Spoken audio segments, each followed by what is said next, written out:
Hello and welcome back to Minecraft. My name is Scorpios, and today we're back at our base in the RambleSMP server. So we're now on the 5th episode of this season, and as you can see here, we have made quite a lot of progress in building up our base. And during the last episode, we fixed up a bunch of things around this base here. So you guys may remember that during the last episode, I built up this storage system in here, which is actually looking pretty nice. So in between episodes, I started moving some of my resources into this bulk storage area, and we also started building this highway system, which is going to cut across our base, and it's going to connect our base with the rest of this map. And at the end of the last episode, we also started this bee breeding room here. So this is a small expansion that we added to this building. So as you can see here, we now have a lot of bees that are gathering honey, and of course underneath these beehives we have these campfires. As you can see here, we do have to come in here and manually gather all of the resources. So for example, I have a shear right now in my hand, which you can use to gather honeycombs, but of course you do have to manually click on a beehive. And of course the same thing goes for honey as well, so you do have to hold these bottles. So in today's episode we're going to build an automatic bee farm, and that's going to give us a supply of honeycombs and honey bottles. And as I mentioned during my last episode, the reason I wanted to get a bee farm started is because with the introduction of copper blocks, I have many ideas for how to incorporate these blocks into our base, and I am quite excited to give those ideas a try. But of course, one thing to keep in mind with copper blocks is that these blocks will oxidize over time, which means in order to make these blocks look exactly the same throughout this season, we're going to need a lot of honeycomb, which we're going to apply to these copper blocks like this. But of course, in today's episode, as always, I will be doing a lot more than just building an automatic farm. And if you enjoyed the series, make sure to leave a like and subscribe, and stay tuned for future episodes. And as always, I really appreciate all of the support and feedback on this survival series. I will be uploading a new episode every week, which means we do have a lot of projects ahead of us. And without further ado, let's start our episode. So the first part of this project is actually to look for a space to put our farm. So for this step here, we're going to take a flight around our base. So as you can see here, we actually do have quite a lot of space where we can place this farm. So off camera, I have been doing a lot of thinking, and I've decided to place our bee farm in this corner here. But at the moment, a lot of this area is still not covered so that you can still see the ocean underneath. Which means the very first thing that I'm going to work on in today's episode is to expand this road so that we can create a space for our bee farm. So with that said, I'm going to go grab some materials and work on a road expansion, and I'll be right back. Alright, as you can see here, we did some work, and this base has went through some serious transformation. And if you look at this street expansion from up here, you can tell that this is quite an enormous street block. So in the upcoming episodes, I will be building a lot more AFK farms and turn this area of my base into an ideal AFK spot. And in fact, there are a lot of AFK farms that don't actually take up that much space. But I also wanted to take a look at this area here. So as you can see here, I started creating a bit of a street intersection here. And as our city expands, we are going to reclaim a lot more land by covering up the watery ocean surface. And over here on this side, I have started expanding this highway here into far distance. And down here, we're going to be working on a highway exit, or in this case, I guess you can call it an entrance into our base from this highway. And down here, I've somehow gotten myself into another mega project that might just take up too much of my time. But here, underneath this highway section here, I started to remove the existing mountain. There's really no particular reason for doing that other than the fact that clearing out this area is going to help me figuring out how to connect this part of my streets with the highway system. We have done a lot of work, and we still have quite a bit more work ahead of us. So I will be working on connecting this road here with the highway up there and making this area looking as nice as possible, which means we're going to jump right into our first time lapse of today's episode.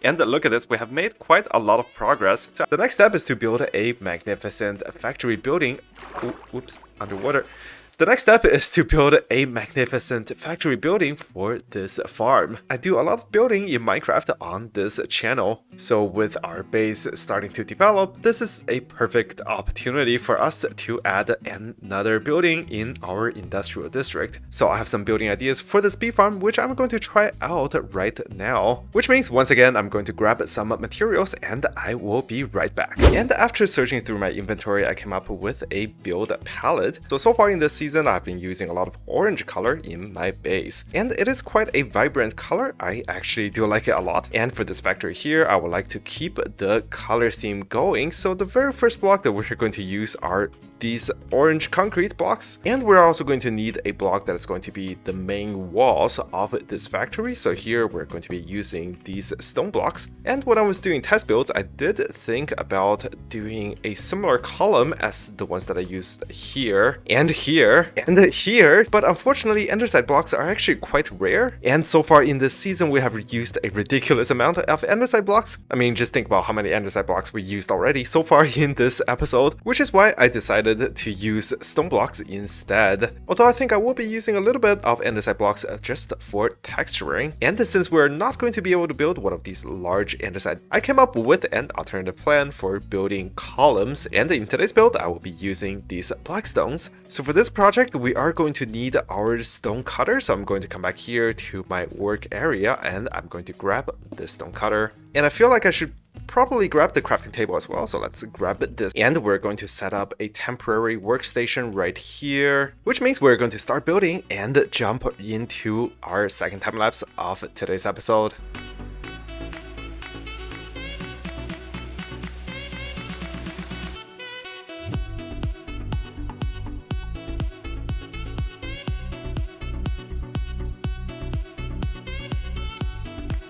And as you can see here, we have made a lot of progress, and in fact there was more progress than I had planned. So originally I had designed this area and it actually turned out pretty nice, but once I finished building the main factory here, it turns out that this factory looks a little boxy. It's really just a huge box, which is why I made the last minute decision to add this portion of this factory here as well. And right now there's literally nothing in there.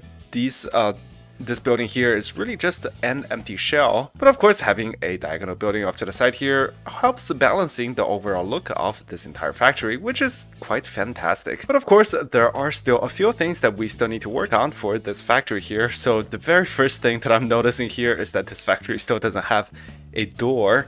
So here I have with me some building materials, so I'm going to go ahead and install a door right here. And here we go, we now have a front door to this factory, and as you can see here, I'm using one of these double door designs. So on the outside here, I'm using acacia door, and on the inside we have a spruce door. And it does make this door look very secure, and of course on the inside we have our bee farm that has actually been producing quite a lot of honey bottles. I also incorporated a little bit more blackstone into this wall here. And the next improvement that I'm thinking about is to add a logo here. So very similar to factories in real life that would display a business logo, I think I'm going to add something similar to that on this wall here. And I think that is going to give this building a little bit more character. So let's go ahead and try that. All right, here we go. I think that is not too bad of an addition to this building. For some reason, the combination between the white concrete and the orange concrete powder kind of reminds me of a hard-boiled egg. But I guess if it really starts bothering me, I can always come back and change out the logo there. And the next decoration that I'm going to add to this factory are going to involve these blocks right here. So these copper blocks are recently introduced to the game, and this is actually going to be my very first time working with these blocks. And I have already applied honeycomb to all of these blocks here. So basically that means that these blocks are not going to lose their color. So I'm just going to go ahead and lay down these blocks. And I've also prepared some acacia trapdoors that we can place around this corner here. And now we have a copper pipe that is connected to the side of this building. So on the side here, we can probably put down another copper pipe like this. So let's put down some trapdoors. Whoops, let's take this down. And on this small building here, I am also going to put down a few more of these copper pipes, but of course these are going to be built on a smaller scale. And because of the limited space here, I'm not going to put acacia trapdoors on here, because with the 1 block space in between, we can really only place 1 trapdoor in between here. But overall, I think the addition of these copper pipes really added a lot to this building here. And another thing that we're also going to add is a storage tank. So obviously this factory being a bee factory, it only makes sense if we have a storage tank for storing all of the sweet honey that is produced from this factory. So on this corner here, I started working out a layout for this storage tank. So I'm going to go ahead and build this right now. And as you can see here, this storage tank is going to have a different build palette because we are using a lot of white concrete here. But just to keep the style somewhat consistent, we are going to incorporate some of the same blocks, which is why here I am going to be using some blackstone half slabs, and we're also going to put down some orange concrete on the inside here as well. And I think the way that I'm going to top this off is by using quartz blocks. So of course on the layer above here, we're going to use quartz stairs. Alright, and after that we can seal off the top here with some more quartz slabs. So we're just going to put down a layer in the middle here. And just to make the round top here, oops, I missed a block right here. And just to make the round top here more prominent, we can put just a few more blocks on top here just to make things look a little bit better. And let's take a look at the storage tank on the ground level. And another thing that I'm also going to add here is to add another one of these copper pipes off to the side into this storage tank. So on top here, we're going to put down even more trapdoors and another trapdoor on top here. And another thing that we can also add here is going to require us breaking the wall here. So let's take down some of these walls here. So another change that I am thinking here is going to make more sense once we actually start building it. So let's cover up this hole here with, oh wow, we're actually out of honey blocks. Alright, luckily our honey farm is producing a lot of honey blocks, so I just collected a bunch of honey blocks, and back inside of this storage tank, I'm just going to put down 1 layer of these honey blocks. And on the outside here, we're going to connect all of these blocks here. Here we go. And the last step here is to cover this entire area up with glass blocks.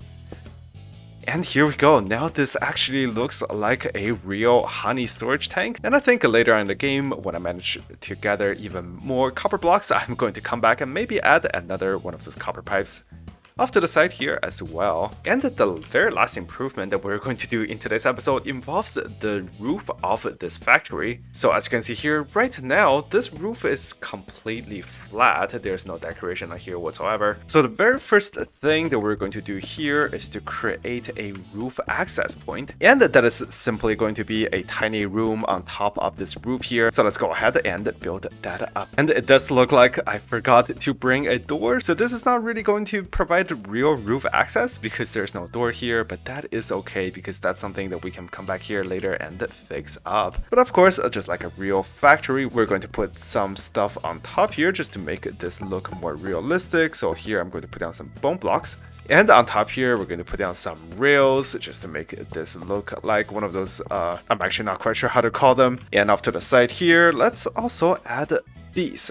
So these are going to kind of look like pipes, I suppose. And in fact, we can add multiple of these and adjust their height. So here we can make the height of this pipe even taller, and we can put 1 more pipe off to the side here that is even taller. Alright, here we go. That is quite nice. And I suppose we can also put some additional blocks down here. Here I'm just creating a random pattern. And inside here we're going to put down some andesite blocks just to make it look like a roof pipe network. Alright, so I think the work on this rooftop here is done for now. This is actually my first time decorating an industrial roof like this, so just to be cautious, I'm not going to put down too many things at once, but I think as I put up more of these industrial roofs throughout the rest of the season, I will have more practice and I should be able to make even better roofs. But with that out of the way, we are actually done with this bee factory project. So as always, let's take a flight in our Elytra and check out our work. And in fact, this is quite a lot of progress that we have made in one episode. episode. And look at this bee farm is looking quite fantastic. So that is going to be it for today's episode. We actually accomplished quite a lot. We not only built this road extension, we were also able to connect our highway with the rest of our road system. And of course, we also built this fantastic bee farm. And as you can see here, with all of the base expansion that is going on, we actually do need to come back and add some decoration to our streets. But that is going to be a project for the next episode. So with that said, thanks so much for watching. I really hope you enjoyed this episode of my survival series from the RambleSMP server. I will be releasing a new episode every single weekend, so stay tuned and I will see you in the next episode.